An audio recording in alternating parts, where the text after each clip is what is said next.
Ako nga pala si Linda. Itong kwento ko ay based on true story. Nagising na lang ako bigla sa vibration ng cellphone ko. Nang maimulat ko ng mga mata ko, ay agad kong kinuha ang cellphone ko sa tabi ko. Calling, unknown number. Pagkakataong nakita ko yun ay kinabahan na ako. Sino ba naman ang tatawag sa akin sa ganitong oras? Wala naman akong trabaho para may mag-alert sa akin kung may papagawang report kasi estudyante pa lang ako. Wala rin naman atang paranoid sa mga kaklase ko na tatawag para lang magpatulong sa modules niya. Habang patuloy na nagve-vibrate yung phone ko ay bumangon na ako sa kama at dumiretso sa may sofa. Ramdam ko ang konting kaba, parang may masamang mangyayari. Pipindutin ko na sana ang end call button nang biglang namatay ang tawag, kaya naudlot ko itong gawin. Nagtataka man ay binaliwala ko na lang at napaisip na babalik na lang sa kama para matulog ulit. Kumuha muna ako ng baso para uminom ng tubig nang biglang nabitawan ko ang hawak kong baso. Kasabay ng pagkabasag ay ang pagring ng cellphone ko na siyang ikinagulat ko. Incoming call, unknown number. Ang oras, 3:07 AM. Sa pagkakataong ito ay ramdam kong kumakabog ang dibdib ko dahil tumatawag na naman ang unknown number. Sino ba to? Ano bang kailangan niya? Nagtatanong ang isip ko kasi alam ko naka-silent ang phone ko. Pero bakit nagre-ring kung naka-silent to? Bakit siya tumatawag sa akin ng ganitong oras? Bakit nabitawan ko ang baso kahit alam ko naman na mahigpit at maayos ang pagkakahawak ko? Nakatitig lang ako sa cellphone ko habang nagre-ring ito. Nakaramdam ako ng malamig na hangin sa paligid ko. Gusto kong sagutin na hindi, pero kinakabahan ako. Masama talaga ang kutob ko. May nangyayaring masama. At natatakot ako na baka sa akin. Pipindutin ko na sana ang end call nang aksidente ko mapindot ang accept button. Ay, nang dali rito, sabi ko sa isip ko.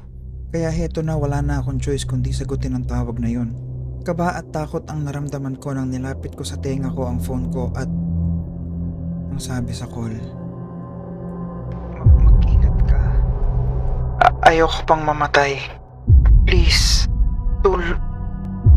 Mamatay? Tulo? Bakit biglang nawala? Kinalabutan ako at naguguluhan. At umimik ako. Sabi ko, Hello? Hello? Sino to? Imik ko sa phone baka sakaling hindi pa putol ang line pero wala na talaga. Call ended. Ang oras ay 3:10 AM. Nang tignan ko nga ay natapos na ang call. Sobrang kabog ng puso ko. Ano yun?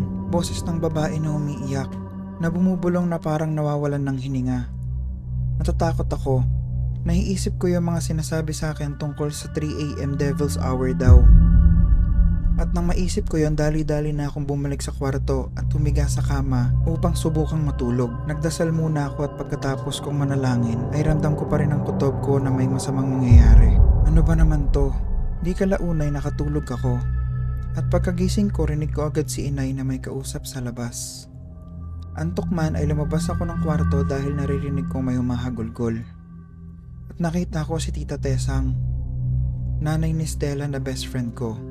Lumapit agad ako para magtanong kung bakit siya umiiyak at laking gulat ko nang sinabi niya, wala na si Stella, patay na siya. Pinatay ang anak ko. Pahikbi-hikbing sabi ni Tita Tesang. Nasa crime scene kami ni Mama at ni Tita Tesang pati na rin ang mga taong nakikichismis sa nangyari. Kinausap namin ang investigador at pulis na siyang may hawak ng kaso ni Stella.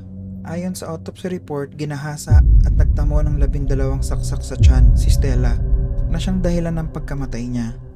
Kanina pa ako nakakaramdam ng panlalambot pero pinipilit kong maging matatag at ni isa wala man lang tumulong kung may pagkakataon.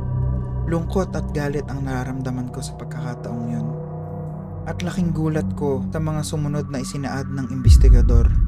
3:10 ng umaga ang naitalang oras ng pagkamatay ni Stella dahil may nagawa pa siyang tawagan bandang 3:07 ng umaga.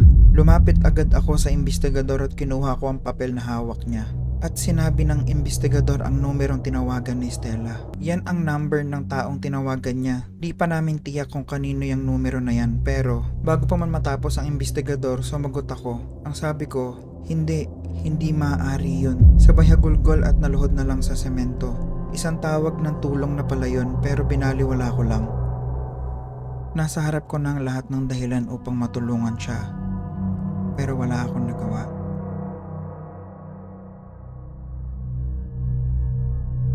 Ikaw, meron ka bang creepy confession na gustong ikwento?